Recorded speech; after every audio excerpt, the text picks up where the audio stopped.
قرآن مجید کے اندر دو علوم کا انکشاف ہوتا ہے.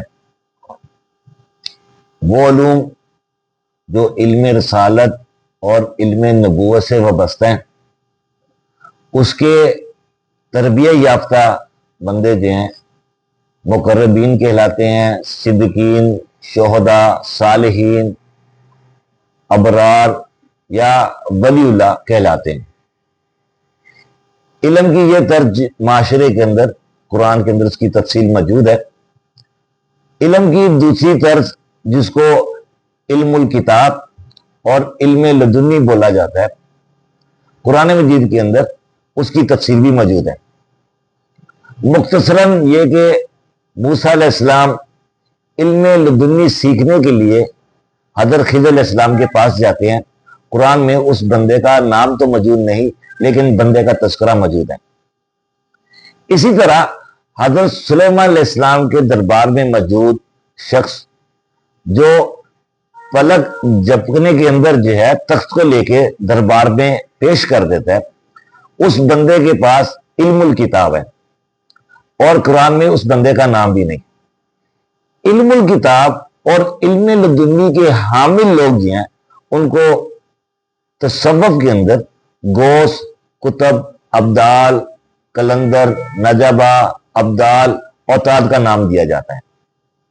یہ دونوں علوم، علم رسالت اور علم نبوت کے ساتھ علم الکتاب اور علم لدنی، یہ تمام علوم مل کے روحانیت کے اندر علم الاسماء کہلاتے ہیں. علم الاسماء کا مطلب اللہ تعالیٰ کی صفات کا علم جو کائنات کے اندر کام کرتے ہیں. جب کوئی سالک ان علوم کے اندر تفکر کرتا ہے تو اس کے سامنے جو ہے پوری کائنات کے نقوش، اللہ تعالیٰ کی ذات و صفات کے علوم جو ہے وہ اجاگر ہونا شروع ہو جاتے ہیں. کیونکہ علم الکتاب اور علم لدنی یہ سینہ بسینہ علوم منتقل ہوتے رہے، اور ان علوم کو جو ہے نو انسانی کے سامنے جو ہے منظر عام پہ نہیں لایا گیا، لیکن قرآن میں ان کا تذکرہ موجود ہے. علم رسالت، علم نبوت کا ایک سلسلہ انبیاء کرام، صحابہ کرام، اولیاء کرام، امامین اور روحانی ہستیوں کے ذریعے آج بھی جاری ہے.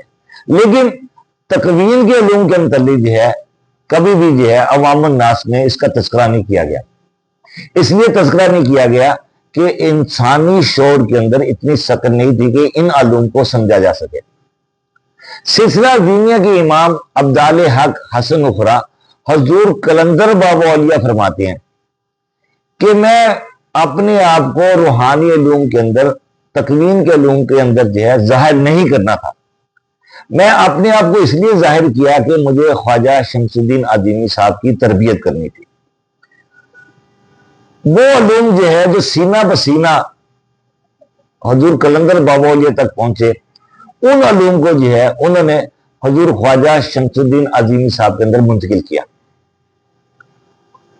چونکہ یہ علوم مخفی علوم تھے، اور حضور کلندر بابا اولیاء جو ہے وہ ابدال حق، حسن اخرا، ممثل کلیات اور صدر الصدور کے عہدوں پر فائز تھے.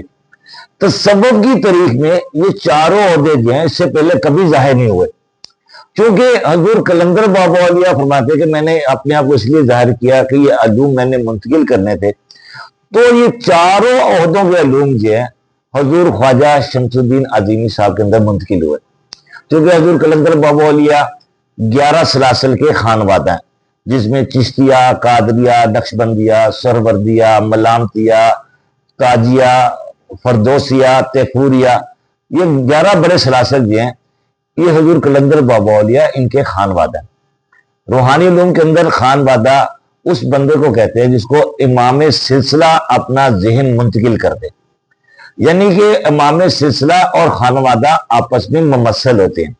ممثل کا مطلب ایک دوسرے کی مماثلت ہوتی ہے، اور ان کے اندر جو امام کے اندر علوم ہوتے ہیں وہی علوم جو ہے خانوادہ کے اندر کام کرتے ہیں.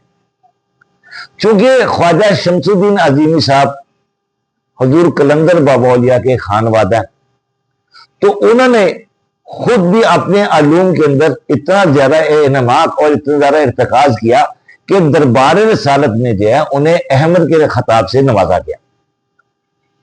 اولیاء کرام کے ساتھ چونکہ سلسلہ عظیمیہ کو نسبت ویسیہ بڑی مضبوط حاصل ہے، تو نسبت ویسیہ کے تحت جو ہے حضور خواجہ شمس الدین عظیمی رحمت اللہ علیہ جو سلسلہ عظیمیہ کے خان وادہ جو ہیں، ان کو انبیاء کرام، صحابہ کرام، پنجتن پاک، روحانی سلاسل کے اولیاء کرام سے بنسبت ویسیہ کے تحت جو ہے علوم منتقل ہوئے۔ تو تمام علوم کی بنا پہ جو ہے وہ علوم جو پہلے سے ظاہر نہیں ہوئے خواجہ شمس الدین عظیمی صاحب کو منتقل کیے گئے، تو روحانی علوم کے اندر جو ہے اور تصوف کے تکوینی عہدوں میں جو ہے ان کے دو عہدے جو ہے سامنے آئے۔ ایک تو امام مبین جو تکوین کا سب سے اعلیٰ عہدہ جو ہے اس وقت قائم ہوا، اس بنا پہ قائم ہوا کہ روحانی سلاسل کے تمام امام اور حضور قلندر بابا اولیاء سمیت جو ہے انہوں نے اپنا ذہن، اپنا علم جو ہے وصیت خان وادہ خواجہ شمس الدین عظیمی صاحب کے اندر منتقل کیا، اور دربار رسالت سے جو ہے انہیں احمد کا خطاب بھی نوازا گیا۔ احمد کا مطلب اللہ تعالیٰ کی تخلیقی صفات کو لاگو کرنے والا، امپلیمنٹ کرنے والا۔ کیونکہ اللہ تعالیٰ کا ذہن جو ہے کائنات کے اندر جو ہے اس کی صفات کے اوپر کام کر رہا ہے، ان صفات کو جو ہے لاگو کرنے کے لیے حضور قلندر بابا اولیاء سمیت حضور مرشد کریم خواجہ شمس الدین عظیمی صاحب نے اللہ تعالیٰ کی ان صفات کا علم جو ہے اپنے ذہن کے اندر منتقل کیا۔ ان علوم کی منتقلی کے بعد جو ہے روحانی علوم کے اندر ان کا کام جو ہے محبت للعالمین کے طور پہ تفویض کیا گیا۔ جیسے کائنات کے اندر اللہ تعالیٰ کی ذات کو رب العالمین کہا گیا، کائناتی نظام کے اندر پرورش کرنے والا جو ہے، اس طرح حضور صلی اللہ علیہ وسلم کی ذات اقدس کو جو ہے رحمت للعالمین کے نام سے مخاطب کیا گیا، اور تصوف اور تکوین کے عہدوں کے اندر جو ہے حضور خواجہ شمس الدین عظیمی صاحب کو جو ہے محبت للعالمین کے نام سے مخاطب کیا گیا۔ اس وقت جو ہے تکوین کے دو بڑے عہدے جو ہیں امام مبین اور محبت للعالمین، وہ خواجہ شمس الدین عظیمی صاحب رحمت اللہ علیہ کے پاس ہے۔ امام مبین اور محبت للعالمین یہ کیسے کام کرتے ہیں، کائنات کے اندر اس عہدے پہ فائز ہونے کی کیا شرائط ہیں، اور یہ علوم کس طرح حاصل کیے جا سکتے ہیں، انشاءاللہ جو ہے اس کی تفصیل اگلی ویڈیو کے اندر بیان کی جائے گی۔